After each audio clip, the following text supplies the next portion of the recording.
Shalom, tema firman Tuhan, cara yang paling ampuh supaya Tuhan menolong. Saudara, bukannya Tuhan itu jual mahal, bukannya Tuhan itu gila hormat, tetapi Tuhan sementara menunggu ekspresi kita sebagai orang percaya untuk membujuk Tuhan supaya Tuhan segera menolong pergumulan kita. Saudaraku, di dalam kitab Lukas pasal yang ke-18 ayat 1 sampai ayat yang ke-7.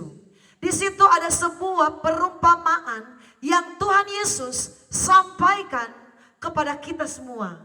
Di mana saudaraku, Tuhan berkata begini, ada seorang janda datang kepada hakim yang tidak benar, hakim yang tidak adil.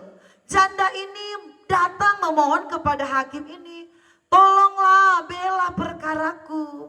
Hakim ini menolak, saudaraku. Janda ini datang lagi besok, tolong bela. Hakim ini menolak, lusa dia datang, seterusnya dia datang terus, dia ditolak terus. Tetapi ketika dia tidak pernah berhenti untuk datang, saudaraku, memohon kepada hakim yang tidak benar ini, hakim yang tidak adil, kata firman Tuhan, kata Tuhan Yesus sendiri, akhirnya hakim yang tidak benar ini, hakim yang tidak adil ini, akhirnya dia luluh juga hatinya. Akhirnya dia jatuh belas kasihan juga. Akhirnya dia bertindak juga menolong seorang janda ini yang dalam pergumulannya, yang dalam satu perkara yang dia alami, yang membutuhkan pembelaan dari hakim tersebut. Saudaraku, ini gambaran yang Tuhan berikan kepada kita, bagaimana kita orang percaya untuk kita bisa melihat Tuhan berbelas kasihan, untuk kita bisa melihat dan mengalami bagaimana Tuhan cepat untuk menolong, bagaimana Tuhan akan bertindak dalam setiap pergumulan kita, dalam setiap masalah yang kita hadapi. Di sini artinya apa? Jangan jemu-jemu untuk berdoa. Jangan bosan-bosan. Saudaraku baca ayat yang pertama, saudaraku saya baca. Lukas 18 ayat 1. Perumpamaan tentang hakim yang tidak benar. Yesus mengatakan suatu perumpamaan kepada mereka untuk menegaskan bahwa mereka harus selalu berdoa dengan tidak jemu-jemu.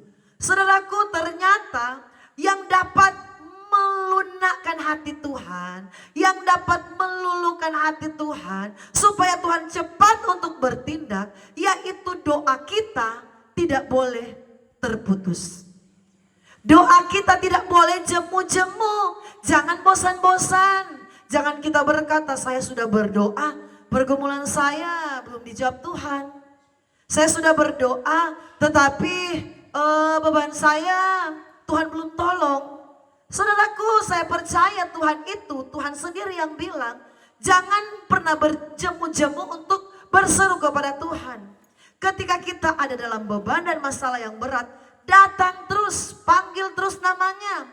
Tuhan saja sudah contohkan, saudaraku, seperti ini. Sedangkan hakim yang jahat, hakim yang tidak benar, hakim yang tidak adil, dia mampu tergerak hatinya ketika janda ini datang terus-terus. Amin. Ketika janda ini tidak henti-hentinya berseru dan memanggil meminta pertolongan hakim yang jahat ini, saudaraku. Amin. Apalagi Tuhan yang kita sembah itu Tuhan yang maha pengasih dan maha penyayang. Saudaraku, bangun doamu yang konsisten dengan Tuhan. Setiap hari jangan kau lewatkan satu hari itu berlalu tanpa kita berdoa sama Tuhan. Satu hari harus ada jam doa khusus. Kalau boleh saudaraku, jangan saudaraku hanya di pagi hari atau hanya di malam hari.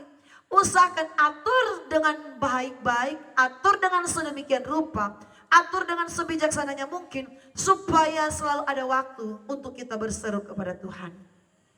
Berseru pada Yesus, berserah pada Yesus, percayalah Dia sanggup menolongmu. Amin. Berseru pada Yesus, berserah Dia akan memberi kedamaian abadi. Saudaraku, tidak ada cara yang ampuh, tidak ada cara yang jitu yang dapat membuat Tuhan itu berbelas kasihan. Selain daripada kita berdoa, berseru dengan tidak putus-putusnya kepada Tuhan. Mari kita baca ayat yang terakhir, ayat yang ke-7. Ayat 7, Lukas 18 ayat 7. Tidakkah Allah akan membenarkan orang-orang pilihannya yang siang malam berseru kepadanya? Dan adakah ia mengulur-ulur waktu sebelum menolong mereka? Saudaraku, lihat, Tuhan akan membenarkan orang-orang yang berseru kepadanya siang malam. Itu artinya konsistenlah berdoa dengan Tuhan. Jangan hanya ketika kita ada masalah, amin. Jangan ketika kita ada pergumulan saja baru kita mau berseru kepada Tuhan. Jangan ketika kita ada beban saja baru kita memanggil nama Tuhan.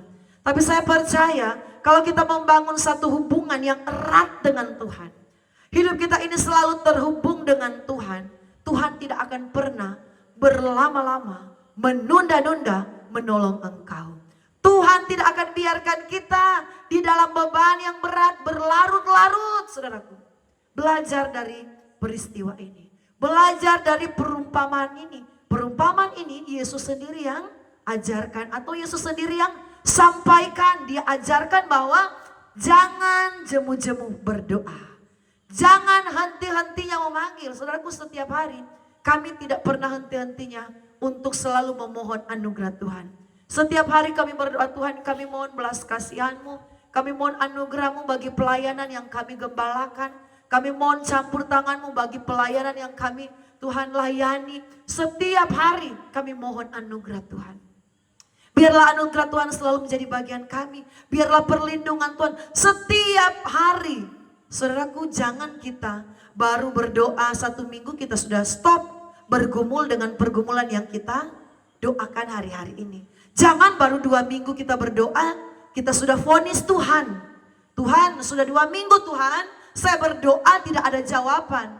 Oh, berarti itu kita sistem pemaksaan. Amin. Sistem pemaksaan dengan Tuhan. Tetapi marilah kita belajar, saudaraku, mengetuk pintu hati Tuhan dengan memohon kepada Tuhan. Sikap kerendahan hati harus selalu ada dalam hidup kita. Kita memohon, kita datang, Tuhan kasihanilah aku Tuhan.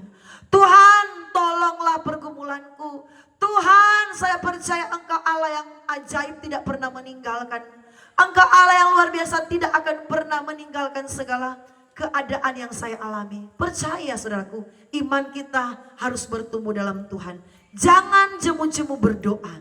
Jangan putus-putusnya berharap. Saya percaya pertolongan dari Tuhan akan menjadi bagian kita. Tuhan Yesus memberkati.